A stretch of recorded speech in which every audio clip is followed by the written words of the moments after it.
These latest headlines from ABC15 are sponsored by Lerner and Rowe Injury Attorneys. One call, that's all. Thank you for joining us this morning. I'm Jamie Warren. Here are some of your top headlines. It is a weather action day, and almost 2 weeks after devastating floods hit the Globe Miami area, business owners who have been working around the clock cleaning up that mess are now racing against the clock for another storm. Ever since that flooding, Brenda Tyler and her partner have spent days on end doing all that they can to clean up that mess at their antique shop in downtown. The threat of more storms and dangerous flooding over the next few days is putting them and other business owners on edge. Dreading the worst on that, because I've had people say it's going to be worse than what the last one was.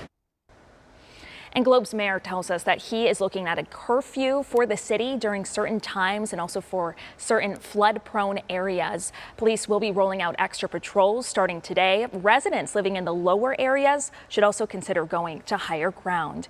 And heavy rain means danger on our roadways, and we want to make sure that you are staying safe out there. According to the National Weather Service, flooding kills more people in the U.S. every year than any other thunderstorm hazard, and most of those deaths happen when drivers try to cross flooded roadways. We do want to remind you, and we want you to remember these words: turn around, don't drown. Water is more powerful than it looks. Just 6 inches of fast-moving water can knock a person off their feet.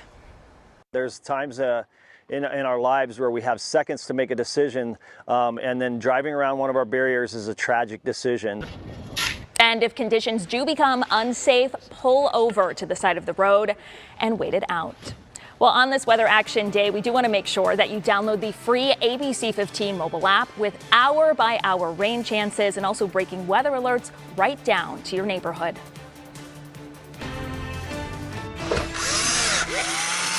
Unless you're an avid DIYer or in the construction industry, you probably don't give them a lot of thought. Fasteners. But for distributors like Robert Lehman, who specializes in marine fasteners, it's been a rocky 6 months. My costs have probably increased between 30 and 50%, depending on the item. And that is the vast majority of our margin already. The Rhode Island-based company ships its specialized fasteners all over the U.S. He hasn't had to increase prices for his customers yet, but Lehman is seeing impacts. It has slowed down parts of the economy that you wouldn't even think it would touch. A lot of companies are pushing back large projects. The large projects Lehman sees being postponed are in construction and electrical. In the consumer world, higher prices on metal fasteners are one of the small details making up the larger picture. Steel and aluminum, of course, are used as inputs in a lot of things like auto manufacturing, aircraft manufacturing, construction.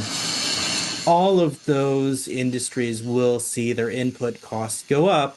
Fasteners represent a significant part of total material costs for cars, household appliances, and many home improvement goods. The U.S.'s main source for imported fasteners is Taiwan at 33%. Taiwan has built a specialized industry to create high-quality fasteners. It's one of the reasons Lehman sources some products from there. A lot of companies have done this, and a lot of importers have done this because ultimately they see foreign producers as being cheaper or higher quality or some combination of the two. Before the tariffs implemented this year, Lehman tried to source more materials from the U.S. Unfortunately, the manufacturers in the United States don't always have the equipment. They don't have the expertise. And even when they do, the raw materials are tariffed as well. Holly Furfer, Scripps News Group, Atlanta.